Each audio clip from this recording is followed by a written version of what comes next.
Hello, everyone. It's Jackie from In the Cove, and I'm here to give you a wrap up of the items that will be discussed by councillors at the Lane Cove Council meeting, the October meeting, on the Thursday, the 23rd of October, at the Lane Cove Council chambers at 7 p.m. But before I do a deep dive into this packed agenda, I thought I'd speak to you about local democracy and how you, yes, you, can get involved in local democracy. Did you know that before every council meeting, there's a public forum? And locals can address councillors for up to 3 minutes on any item that is on the agenda or any item that impacts you as a local. Now, to do this, you have to register, and you can do it either via Zoom or in person. And to register, just go to our article on the Lane Cove Council meeting in October on our website and click through the links. And while you're there, you'll notice that we have every agenda item and then some background underneath it. So if you find this video stimulating and you want to know everything that happens at Lane Cove Council meeting, you can read every agenda item. I'm not going to discuss them because a lot of them are admin things, but I'm going to talk about some of the few ones that people might like to know about. So without further ado, let's get into it. So the first item is a mayoral minute, and the mayor is congratulating the Osborne Park Progress Association for reaching their 100th birthday. That's a big deal. So to celebrate this, they're going to have a photo display at the Lane Cove Library, and also a plaque will be unveiled at the Osborne Park Recreation Area. That's great. That's a really big thing for a Progress Association / Residents Association. Okay, so let's talk about some of the notices of motion that have been put up by councillors. Now, these can either be put up by a councillor on their own or with a group of councillors. And what it's saying is that this councillor wants a specific topic to be discussed. So the first one we're going to look at involves this. Do you know what this is? It's Spanish moss. Did I know what it was? Nope. Not until I wrote an article about it and found out that it's an invasive weed that is doing a lot of damage in the lower North Shore and across Lane Cove. It hooks onto trees, and when it's on a host tree, it blocks out the sunlight.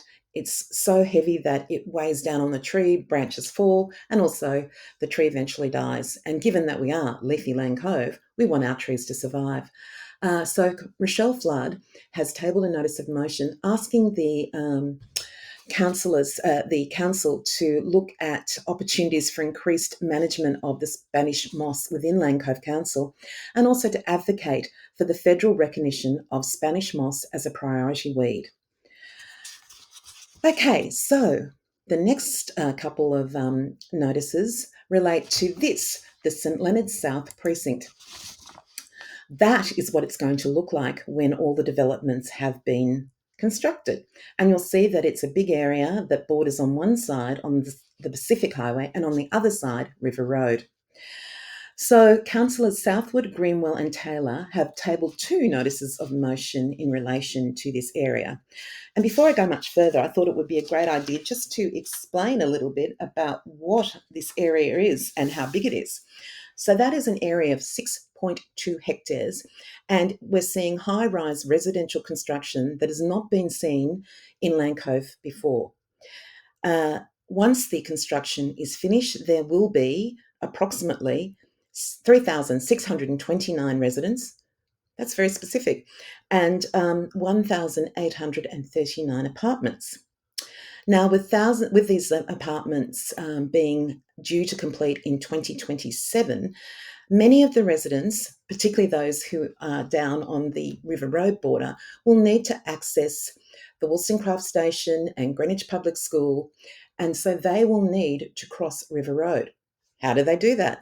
Well, they could walk up the hill to Shirley Road, or we could look at putting in a signalised pedestrian crossing. Now, the New South Wales Transport for New South Wales has recommended that there be a signalised pedestrian crossing, but have also said that it's not a high priority. In fact, it's a medium priority. So the councillors have suggested that this really needs to be looked at quite urgently, and they've asked Lane Cove Council to have urgent meetings with Transport for New South Wales so that the pedestrian crossing is designed and constructed before 2027, because we all know how long it takes to get signalised crossings in Lane Cove and also to have them commissioned. Right. I thought I'd show you just a little bit what is happening in the St Leonards South area, and in particular along River Road. So these pictures were taken yesterday, the 20th of October, and you can see there's quite a lot of construction happening and lots of heavy machinery, lots of dust and lots of noise and lots of parking by tradies. So again, Councillors Southwood, Greenwell and Taylor have tabled a notice of motion asking that, given there's increasing level of concern by the community about exposure to dust and noise from construction sites, they would like council to investigate a couple of things. One of them is the use of dust and noise equipment for its own compliance and public health purposes. They also want to look at developing specific consent conditions requiring the installation of equipment on the boundaries of construction sites, and also the reporting of data derived from this equipment. So they're asking a report from Lane Cove Council. They've also suggested that when looking at the DA conditions, that they should look at a specific parking plan for construction so that residents are aware where tradies can park, and also to ensure that buses and garbage trucks, etc., can get through. Right, here's another photo just showing you the extent of what's happening there. You may have read on In the Cove and numerous national media outlets that Lane Cove was recently came out on top as the most livable community according to the Place Score Livable Community Index. And this Australian livability census is published every 2 years, and it's data derived from an online survey, and it's asking locals how they perceive their neighbourhood. So it's human-centric. It doesn't take into account things like crime stats or health system data or economic data. It's just about how you feel about living in your suburb. Lane Cove did very well and got a score of 80 out of 100. And this score is well above the national and state averages of 66. It should be noted that not every council will be included in this survey, as there may be too small participation in certain local government areas. The census was completed by 585 Lane Cove locals who provided over 15,000 responses. Councillor Bennison has tabled a notice of motion giving thanks to the Lane Cove Council staff for everything they have done to ensure that Lane Cove Council is a livable area. The next two notices relate to the Lane Cove Aquatic Leisure Centre.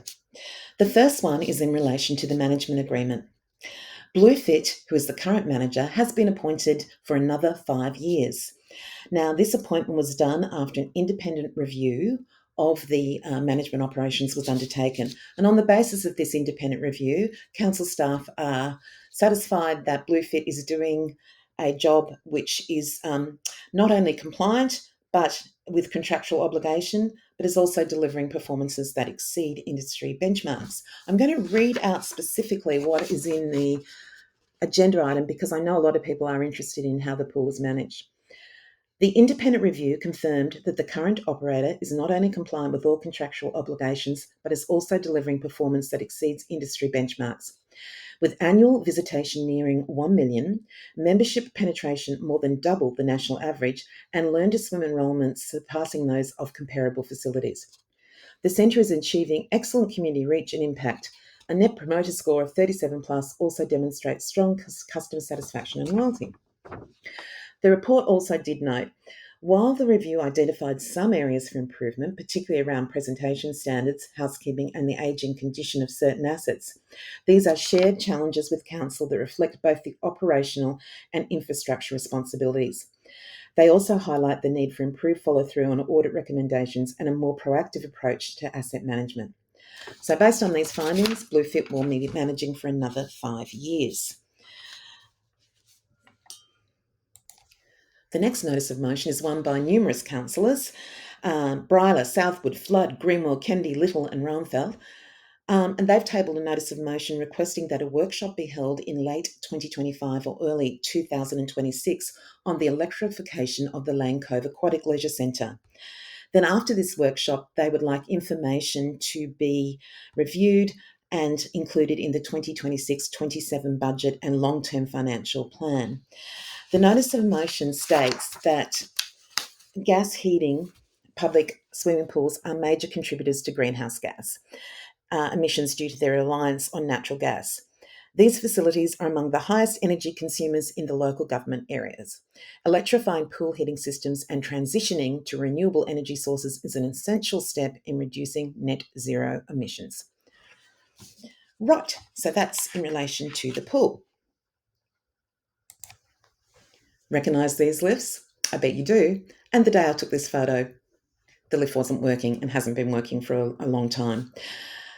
Councillors Bennison and Taylor have tabled a notice of motion asking that the ongoing breakdowns at Market Square be discussed and that Council press the Region Group, which is the head lessee, and Knight Frank, who are the centre manager, for more information and transparency on how these lifts and escalators are going to be fixed and the time frame within which they're going to be fixed, and to ensure that there are timely repairs and better signage. For example, this was a signage last time and it was put there by Woolies rather than centre manager. I did speak to the centre manager and they have put out better signs, and in fact they now have a specific number you can call, but it is difficult sometimes to contact them because they are not on site, but there is a 24-hour assistance line. Let's see how that goes. Right, so the next thing to be discussed is the recommendations of the Lane Cove Traffic Forum. Now, this used to be called the Lane Cove Council Traffic Advisory Committee.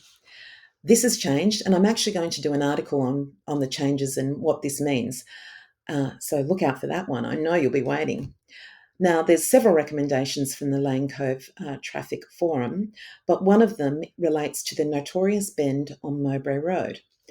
What Lane Cove Council wants to do is install something called a vehicle activated sign, which provides real-time speed feedback and encourages compliance with the proposed limit.